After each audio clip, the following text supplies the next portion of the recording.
Maya Chen adjusted her glasses for the third time in as many minutes, scanning the glittering ballroom with barely concealed discomfort. The Chicago Science Foundation's annual gala was a necessary evil. Schmoozing with donors kept her research funded, but she'd rather be in her lab analyzing stellar radiation patterns than making small talk in a borrowed cocktail dress. There you are. Zara Martinez swept toward her, champagne flute in hand and a mischievous glint in her dark eyes. Stop hiding behind the dessert table. I'm not hiding. I'm strategically positioned near the chocolate fountain, Maya replied, though her friend's arrival brought genuine relief. Zara had been her anchor since their undergraduate days, the extrovert to her introvert, the chaos to her order. Right. Well, before you make your escape, you have to meet my brother. He finally dragged himself away from his precious tech company long enough to attend one of these things. Maya's spine stiffened.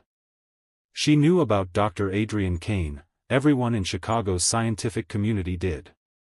At 33, he'd revolutionized quantum computing, built a multi-billion-dollar empire, and apparently collected accolades the way some people collected stamps. Zara's stories painted him as brilliant but insufferably arrogant. Actually, I was just about to. Adrian. Zara waved toward a tall figure cutting through the crowd. Maya's breath caught despite herself. Adrian Kane was unfairly attractive, dark hair slightly too long, sharp jawline, and intense blue eyes that seemed to catalog everything they saw. His tailored black suit probably cost more than her monthly rent. He moved with the confidence of someone who'd never been told no. This is Maya Chen, Zara announced. The genius I've been telling you about. Maya, my brother Adrian. He extended his hand, and Maya noticed the calluses that surprised her. The astrophysicist studying stellar formation. Your presentation earlier was interesting. The pause before interesting set Maya's teeth on edge. She shook his hand briefly, ignoring the spark that jumped between them. Interesting how? Your methodology seems solid, but your conclusion about binary star systems felt rushed. The data doesn't quite support the leap you made. Heat flooded Maya's cheeks, from anger, she told herself, not embarrassment. That's a rather bold assessment from someone who works with terrestrial technology. When was the last time you published anything on stellar dynamics? A smile tugged at his lips, transforming his handsome face into something that made her pulse quicken with irritation. I read. Extensively. Including your work, Dr. Chen. The paper on neutron star collisions was exceptional. This presentation, however, felt like you were playing to the crowd rather than following the science. I'm securing funding to continue research that could reshape our understanding of the universe. That requires making complex concepts accessible. Or it requires dumbing down brilliant work to appease people who wouldn't know a quasar from a pulsar. Zara cleared her throat loudly. Okay, you too. Maybe we should. Your quantum computing innovations are flashy toys for rich people, Maya interrupted, her voice steady despite her racing heart. All style, minimal substance. At least my work explores fundamental questions about existence.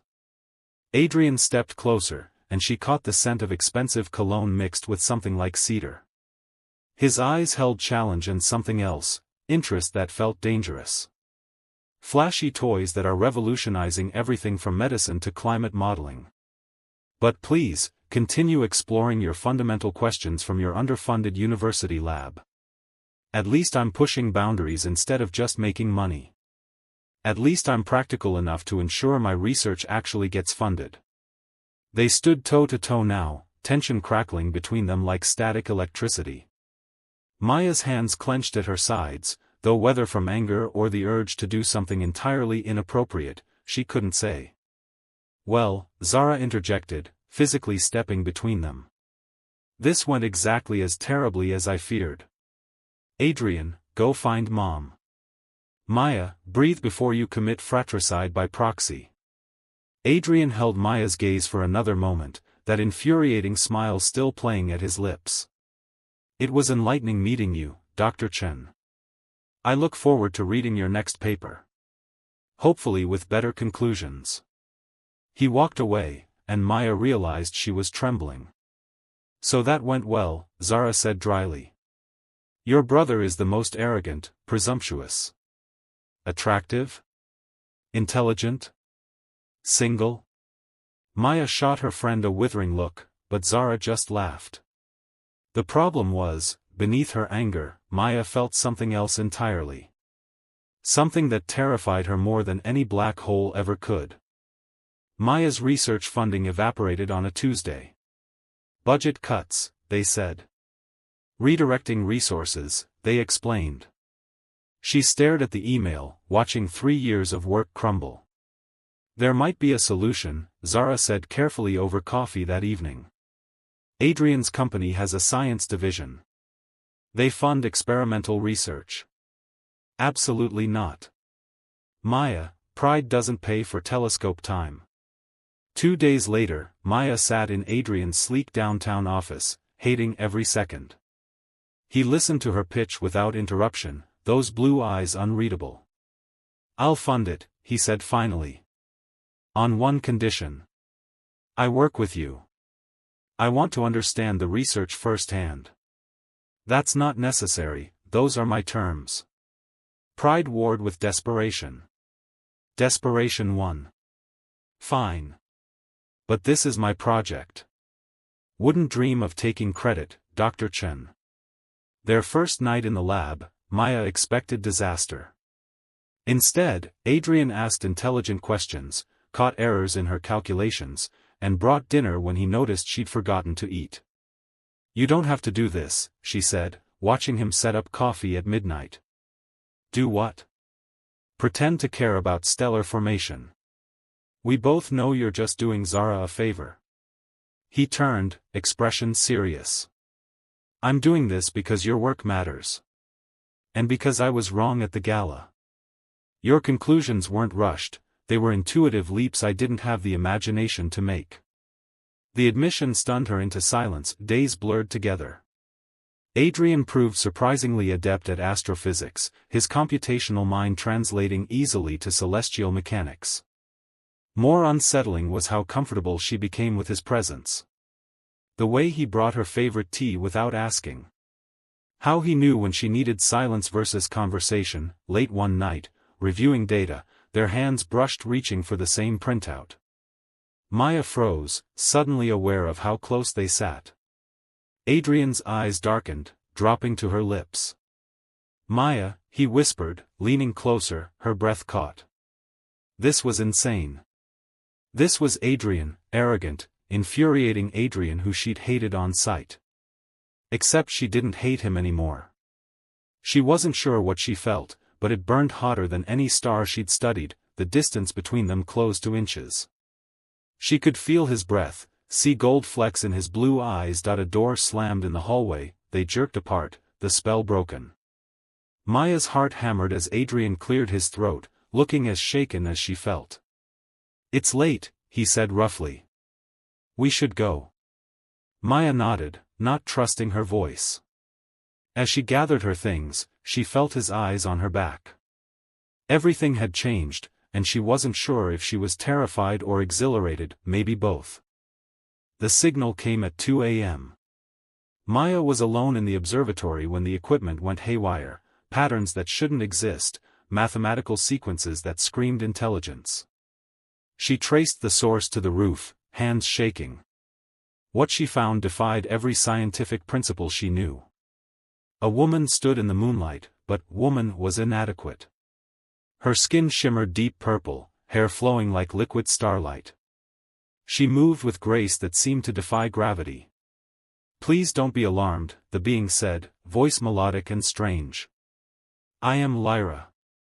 I've been observing your world. Maya should have screamed, run, called authorities. Instead, fascination overrode fear.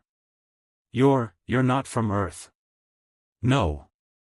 I'm a scientist, like you. My world, pain flickered across Lyra's face, is at war. I came seeking peace, understanding.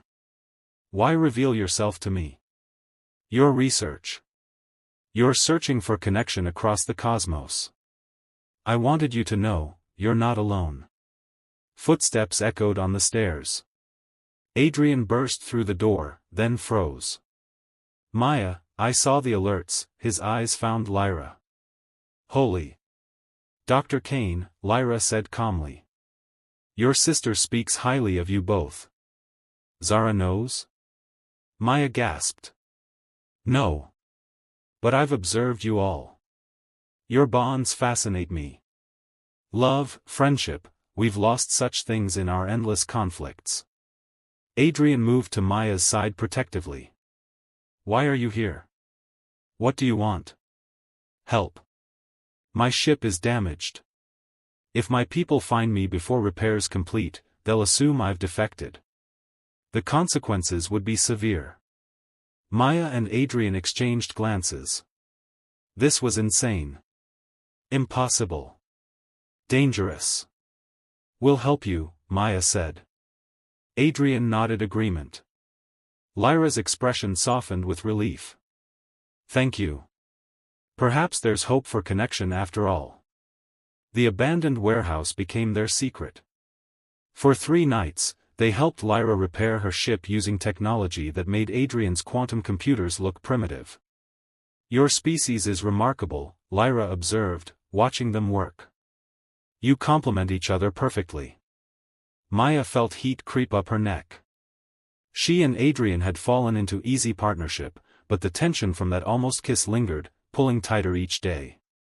We're just friends, Adrian said, but his eyes found Maya's, holding something that made her breath catch. If you say so, Lyra replied, amusement in her voice. Later, while Lyra calibrated instruments, Adrian pulled Maya aside. We need to talk about what almost happened, he said quietly. Adrian, we don't. I can't stop thinking about you. The confession rushed out. I know I was insufferable when we met. I was trying to impress you and failed spectacularly. But Maya, you're brilliant and passionate and you challenge me in ways no one else does. I've been falling for you since that first argument. Maya's heart raced. You infuriate me. I know. You're arrogant and presumptuous. True. And I can't stop thinking about you either. The admission felt like jumping off a cliff. I've been fighting it because it's terrifying and complicated and you're Zara's brother. Adrian kissed her. Finally, thoroughly, with months of pent-up tension behind it. Maya melted into him, hands fisting in his shirt as he backed her against the wall. The kiss deepened, desperate and consuming. When they broke apart, both breathing hard, Adrian pressed his forehead to hers. I'm in love with you, Maya Chen. That's incredibly inconvenient. I know. I love you too. His smile could have lit the city. He kissed her again, softer this time, full of promise. Beautiful, Lyra said from across the warehouse. You found what my world forgot existed. Lyra's ship hummed to life on the 4th night, beautiful and impossible under the stars. This is for you, she told Maya, handing her a crystalline device. Data from my world's research. It will advance your understanding by centuries. Lyra, we can't. You can.